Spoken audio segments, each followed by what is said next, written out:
Beauty Gold vous présente le journal.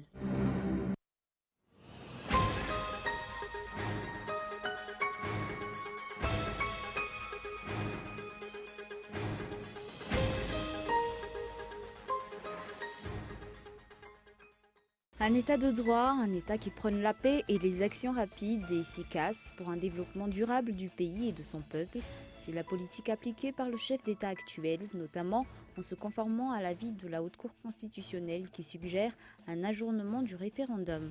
Quoi qu'il en soit, il s'agit tout de même de temps perdu en ce qui concerne l'accomplissement du programme de développement prévu. Madagascar est de nouveau prise en otage par des politiciens. Pour le ministère de l'Aménagement du Territoire, de l'Habitat et des Travaux Publics, l'action pour la journée du Tanamar s'est centrée sur la réhabilitation de l'infrastructure routière menant au lycée technique et professionnel d'Ampasapit, une route dont l'entretien a été négligé depuis plusieurs années. Outre cela, quelques travaux de rénovation et de nettoyage ont également été effectués dans cet établissement et au sein du ministère. Au Sri Lanka, 6 jours après les attaques suicides qui ont endeuillé le pays lors du dimanche de Pâques, faisant 253 morts dans des églises et des hôtels de luxe, les forces de sécurité ont mené un assaut hier dans la nuit contre ceux qu'elle a présentés comme une cache de l'organisation État islamique dans l'est du pays. Au moins 15 personnes, dont 6 enfants, ont été tuées.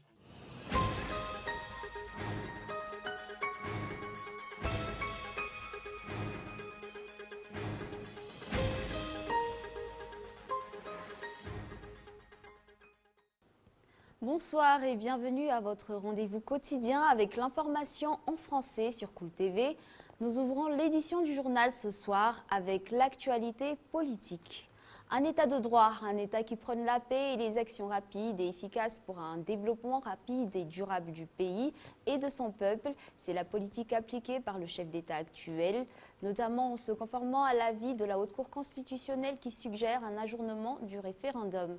Quoi qu'il en soit, il s'agit tout de même de temps perdu en ce qui concerne l'accomplissement du programme de développement.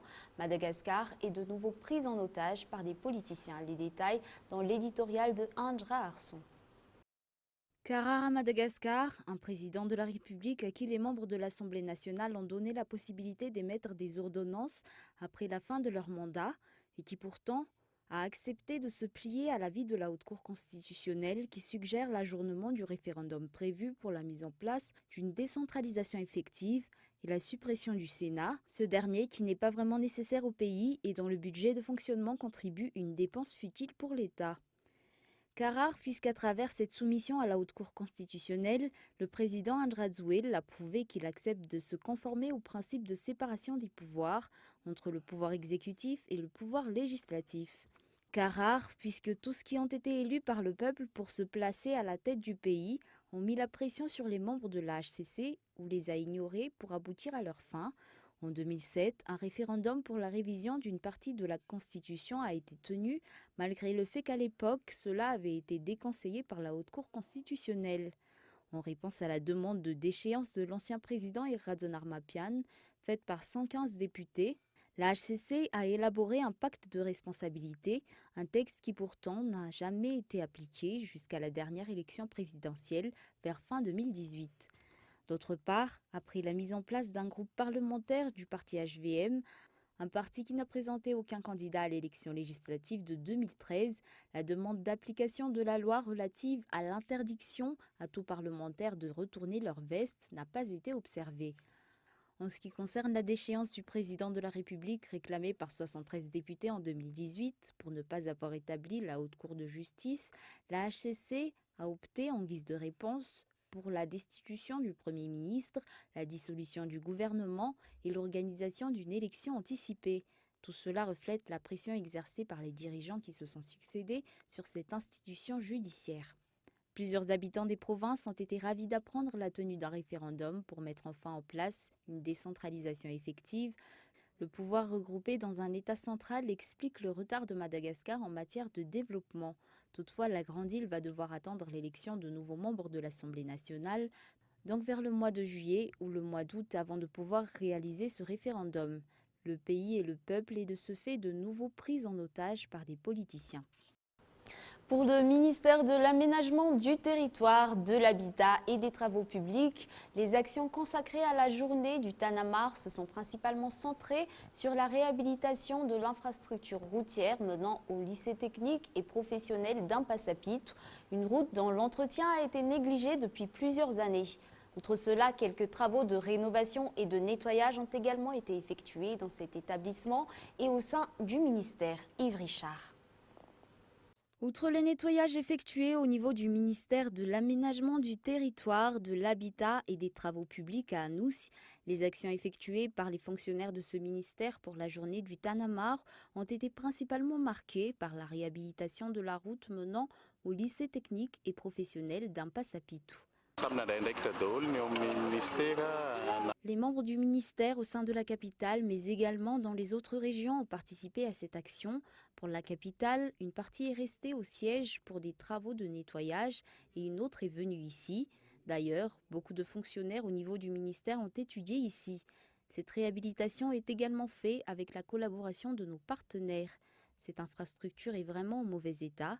Nous espérons que dorénavant, elle sera entretenue comme il faut. Une dizaine de trous ont dû être comblés sur toute cette infrastructure. En plus des simples fonctionnaires, des techniciens spécialisés dans les travaux publics issus du ministère et des partenaires de ce ministère ont également mis la main à la tâche. Aujourd'hui, nous avons décidé d'effectuer d'importants travaux qui nécessitent la présence de techniciens.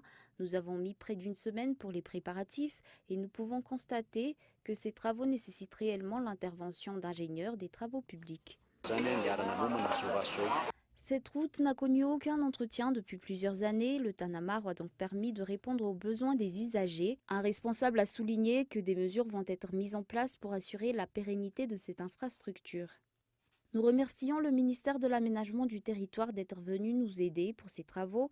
Nous allons faire en sorte de mettre en place des mesures afin d'assurer la pérennité de cette infrastructure. Outre la réhabilitation de cette route, les clôtures de cet établissement ont également été repeints et les alentours nettoyés.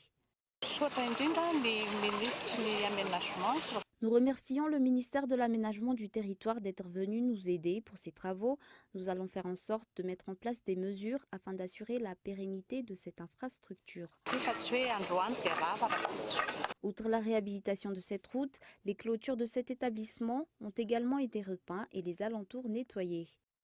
Toujours sur le même sujet, pour la deuxième journée d'action du projet Tanamar, le ministère de l'Éducation nationale et de la formation technique et professionnelle et le ministère de la Communication et de la Culture ont également mis la main à la pâte. Le premier a œuvré au niveau de l'école primaire publique de Vouiboul et le second auprès de celui d'Imbouipou. Un reportage signé Henri Florian et Albertin Ramialiarive. Les fonctionnaires du ministère de l'Éducation nationale et de la formation technique et professionnelle ont également participé à l'action Tanamar, une action qui pour aujourd'hui a été menée à l'école primaire publique Vouiboul. Les vitres, les tables et les bancs ont été nettoyés et les tableaux repeints. L'objectif est d'améliorer l'éducation au niveau de cet établissement où d'ailleurs la ministre de l'Éducation nationale et de la formation technique et professionnelle a étudié en classe de 7e.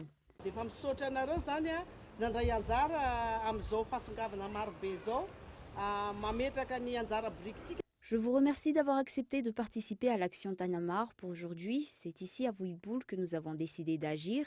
Pour moi en particulier, cet établissement me tient à cœur puisque j'ai étudié ici en classe de 7e pour l'année scolaire 71-72. Nous allons tous essayer de nous atteler à la tâche afin de contribuer au développement du pays. Je tiens également à remercier la directrice de nous avoir reçus.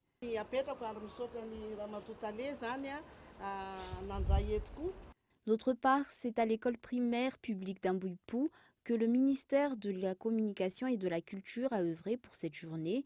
Cette école a été bâtie en 1962 et n'a pas été rénovée depuis. Aujourd'hui, les murs et les tableaux ont été repeints, les bancs rénovés et l'établissement nettoyé.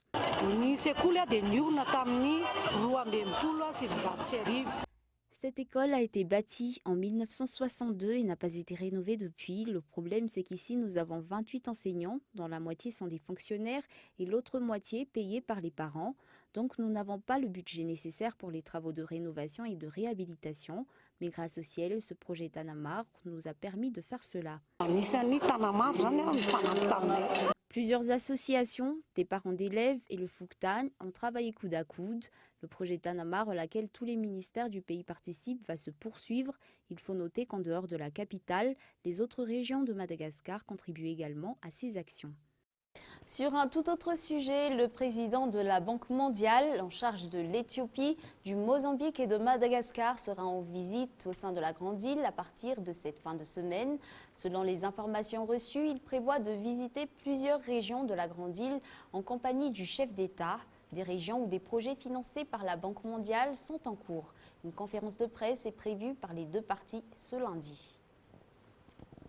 Avant de passer aux actualités internationales, en 2018, le nombre de touristes a augmenté de plus de 6% par rapport à l'année précédente, un chiffre obtenu d'après les résultats du rapport publié par le ministère du Tourisme, des Transports et de la Météorologie. Le but actuel est de poursuivre les efforts entrepris dans ce domaine, le tourisme étant l'un des revenus les plus importants de l'État. Henri Florian. Le nombre de touristes a augmenté de 6,6% en 2018 par rapport à 2017, passant de 255 000 à 378 000. Cependant, des améliorations dans le domaine de l'hôtellerie sont encore nécessaires pour renforcer l'attraction des touristes, selon le ministre concerné.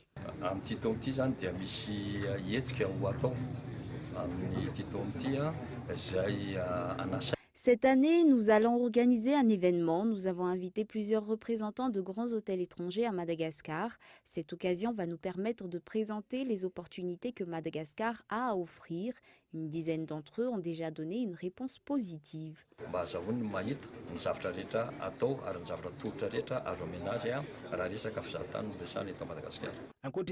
Outre cela, le rétablissement de la sécurité et de la stabilité politique encourage les investisseurs étrangers à s'impliquer à Madagascar.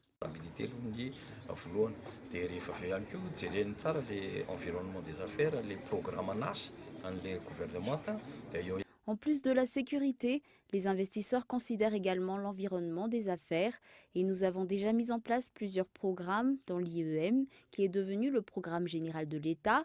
Cela leur permet de voir que Madagascar est en voie de se développer. Ils peuvent également constater nos efforts dans la lutte contre la corruption, dans la mise en place de la bonne gouvernance et la lutte contre le secteur informel.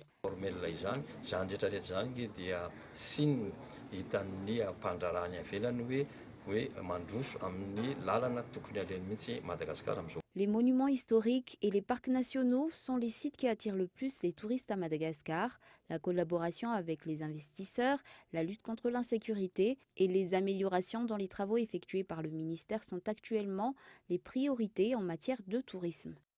Place aux actualités internationales. Au Sri Lanka, un assaut des forces de sécurité sri-lankaises contre des djihadistes présumés de l'organisation État islamique a fait au moins 15 morts, dont 6 enfants hier soir. Plus d'explications dans ce reportage de France 24. La soirée débute par cette perquisition à 370 km à l'est de Colombo. Les autorités sri-lankaises trouvent plus d'une centaine de bâtons de dynamite et un drapeau du groupe État islamique. C'est aussi ici que la vidéo de revendication des attentats de dimanche aurait été tournée. Ce vendredi soir s'est par la suite révélé beaucoup plus meurtrier. À 7 km de là, les forces de sécurité interviennent dans une habitation où se sont réfugiées des personnes recherchées en lien avec les attentats. 3 kamikazes se seraient alors fait exploser avant que n'éclate une fusillade. Les suspects appartiendraient au National Tawhid Jamaat, le mouvement djihadiste local qui serait derrière les attaques de dimanche. Plus tôt dans la journée, le président sri-lankais avait annoncé que le suspect numéro 1 des attentats, chef de ce groupe terroriste sri-lankais, était bien mort. Zahran Hashim avait mené l'attaque suicide contre l'hôtel du Shangri-La à Colombo. Les autorités estiment qu'environ 140 personnes en lien avec le groupe État islamique se trouvent dans le pays. Au moins la moitié a déjà été arrêtée. Je pense que dans les prochains jours, nous parviendrons à contrôler totalement cette situation. Comme d'autres pays qui ont dû faire face au groupe État islamique, nous y arriverons également. Nous arrêterons leurs activités au Sri Lanka. Après le plus haut responsable du ministère de la Défense, le chef de la police a lui aussi démissionné ce vendredi. Dans la capitale sri-lankaise, la tension reste vive. Ici, de nombreux quartiers ont été bouclés. Les autorités demandent aux musulmans de prier chez eux plutôt que de se rendre à la mosquée. Aux États-Unis, le président américain Donald Trump a annoncé hier qu'il rejetait le traité adopté en 2013 par l'ONU et qui vise à réguler le commerce international des armes. Signé sous la présidence de Barack Obama, le texte n'a jamais été ratifié par le Congrès. France 24. Protéger le deuxième amendement de la Constitution américaine, c'est la promesse faite par Donald Trump à la NRA, le lobby des armes à feu.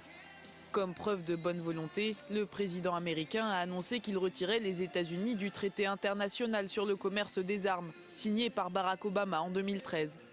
Je vais signer maintenant, devant plein de témoins, je veux dire vraiment beaucoup de témoins, un message demandant au Sénat de suspendre le processus de ratification du traité.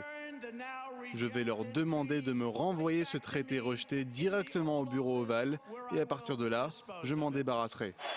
Les États-Unis n'avaient en réalité jamais ratifié ce traité. Le Sénat, contrôlé par les républicains, s'y était toujours refusé. Le texte prévoit notamment une régulation du commerce des armes dans le monde afin qu'elle ne soit pas détournée pour violer les droits humains ou pour contourner un embargo international. Durant son discours devant la NRA, Donald Trump a également tenu à souligner que les armes à feu pouvaient éviter des drames lorsqu'elles étaient en possession des bonnes personnes. Et encore une fois, il a pris l'exemple des attentats de Paris en novembre 2015. Prenons Paris, en France. On dit que c'est le pays qui a les lois les plus dures concernant les armes à feu. Rappelez-vous ces fous furieux qui sont rentrés dans la boîte de nuit. Si une personne de l'autre côté avait porté une arme, cela aurait très probablement fini différemment. De tous les pays développés, c'est aux États-Unis qu'il y a le plus de morts par arme à feu. Depuis le 1er janvier, plus de 4300 personnes ont été tuées par ces armes.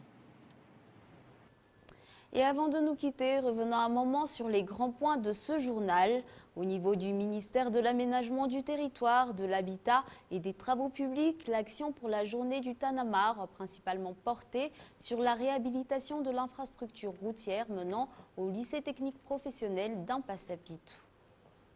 Au Sri Lanka, après les attaques suicides qui ont endeuillé le pays lors du dimanche de Pâques, les forces de sécurité ont mené un assaut hier dans la nuit contre ce qu'elle a présenté comme une cache de l'organisation État islamique. Au moins 15 personnes, dont 6 enfants, ont été tuées. Et voilà, c'est la fin de ce journal. Merci d'avoir choisi Cool TV pour vous informer. Nous vous souhaitons une bonne soirée et une excellente suite de programmes en compagnie de Cool TV. Au revoir.